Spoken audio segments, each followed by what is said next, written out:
la tún wà lónìí lórí ètò wa Agogo Ayo. Èmi ni Olúwaṣèyí Ògúnlẹ̀yẹ. Kókó inú ìròyìn náà rèé. AWILO LONGOMBA ṣe ayẹyẹ 30 ọdún nínú iṣẹ́ orin kíkọ. Mi ò bá àwọn olólùfẹ́ mi jà, Terry G ló sọ bẹ́ẹ̀. Ọwọ́ ọlọ́pàá tẹ ọ̀dọ́kùnrin tó jí ẹ̀rọ alágbèéká.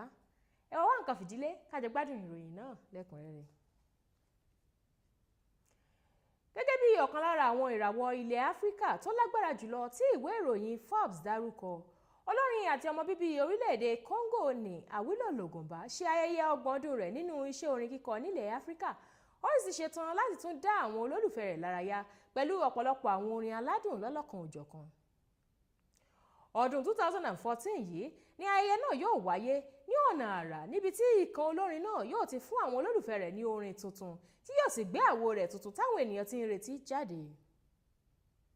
Olórin náà tó dá ẹ̀yà orin techno soukous sílẹ̀ tí ẹ̀ ti ya àwọn olólùfẹ́ rẹ̀ lẹ́nu pẹ̀lú orin tó ṣẹ̀ṣẹ̀ kọ pẹ̀lú olórin ilẹ̀ Áfíríkà ní Lọ́lá Rè tó ń jẹ́ Coupe Bibamba. Kí àwọn olólùfẹ́ AWILO yà bẹ̀rẹ̀ sí ní gbáradì láti rí AWILO nínú ìrìn àjò àgbáyé tọdún 2014 tó pè ní Grow, níbi tí yóò ti kọ díẹ̀ lára àwọn orin rẹ̀ tó gbilẹ̀ dáadáa nígbà tó bẹ̀rẹ̀ orin kíkọ, tí yóò sì tún fi ọ̀pọ̀lọpọ̀ àwọn orin rẹ̀ tuntun dá àwọn olólùfẹ́ rẹ̀ lárayá. Ọ̀kan lára àwọn eléré ìdárayá lórílẹ̀‐èdè Nàìjíríà, Terry G, ti fi òpin sí àhesọ ọ̀rọ̀ wípé níṣe ni àwọn olólùfẹ́ rẹ̀ lé jáde lójú agbo nígbà tó lọ kọrin lẹ́nu lọ́lọ́ yìí nílùú Makurdi, ìpínlẹ̀ Benue. Gbajúmọ̀ olórin orílẹ̀‐èdè Nàìjíríà náà sọ wípé àlá tí kò lè ṣẹ ni kí àwọn olólùfẹ́ òun pàápàá jùlọ nípínlẹ̀ abínibí òun níbi tí wọ́n ti ń gbé òun gẹ̀gẹ̀gẹ̀ lé òkúta mọ́ òun tàbí kí wọ́n lé òun kúrò lójú agbo.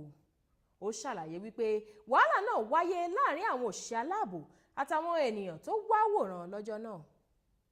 Ó wá fi hàn pé wọ́n ní láti gbé òun àtàwọn eléré ìdárayá yòókù kúrò lójú agbo fún ìdáàbòbò ni. Terry G sọ pé ẹnikẹ́ni tó bá ń sọ ìsọkúsọ wípé wọ́n lé òkúta mọ́ òun kàn ń sọ tiẹ̀ lásán ni, irú nǹkan bẹ́ẹ̀ ò ṣẹlẹ̀ rárá.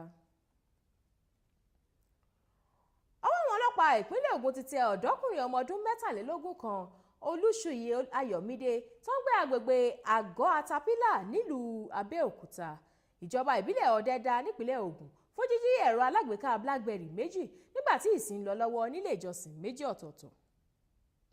Ọ̀daràn náà tí àwọn òbí rẹ̀ pàápàá ti fi ẹ̀sùn kàn wípé ògbólógbò ọlọ́ṣà ni lọ sínú àwọn ilé ìjọsìn náà lẹ́yọ kọ̀ọ̀kan nígbà tí ìsìn lọ lọ́wọ́, ó sì jí ẹ̀rọ alágbèéká méjèèjì. Àríkà wípé àwọn ọlọ́pàá agbègbè Ọbántòkò tẹ ọ̀dọ́kùnrin náà pẹ̀lú ìrànlọ́wọ́ àwọn olùjọsìn nínú àwọn ìjọ méjèèjì, yóò sì fojú ba ilé ẹjọ́ láìpẹ́. Ọ̀gá àwọn ọlọ́pàá Ikemefuna Okoye sọ wípé Ayọ̀mídé díbọ́n láti jẹ́ ọ̀kan lára àwọn olùjọsìn láwọn ilé ìjọsìn tó ti jí àwọn ẹ̀rọ alágbèéká náà ni. Ó wá rọ àwọn ilé ìjọsìn káàkiri láti rí dájú wípé wọ́n mójútó ètò ààbò wọn dáadáa. Èyí ni òpin ìròyìn fún tòní. Ẹ tún gbọ́ kókó inú rẹ̀ lẹ́ẹ̀kan sí i. AWILO LONGOMBA ṣe ayẹyẹ 30 ọdún nínú iṣẹ́ orin kíkọ. Mi ò bá àwọn olólùfẹ́ mi jà, Terry G ló sọ bẹ́ẹ̀. Ọwọ́ ọlọ́pàá tẹ ọ̀dọ́kùnrin tó jí ẹ̀rọ alágbèéká. Àwárí jù báyìí lọ lórí abala ìròyìn ayọ̀ lórí ètò wa Agogo Ayo. Ètò ṣì ń tẹ̀síwájú, ẹ má bá wa ká lọ.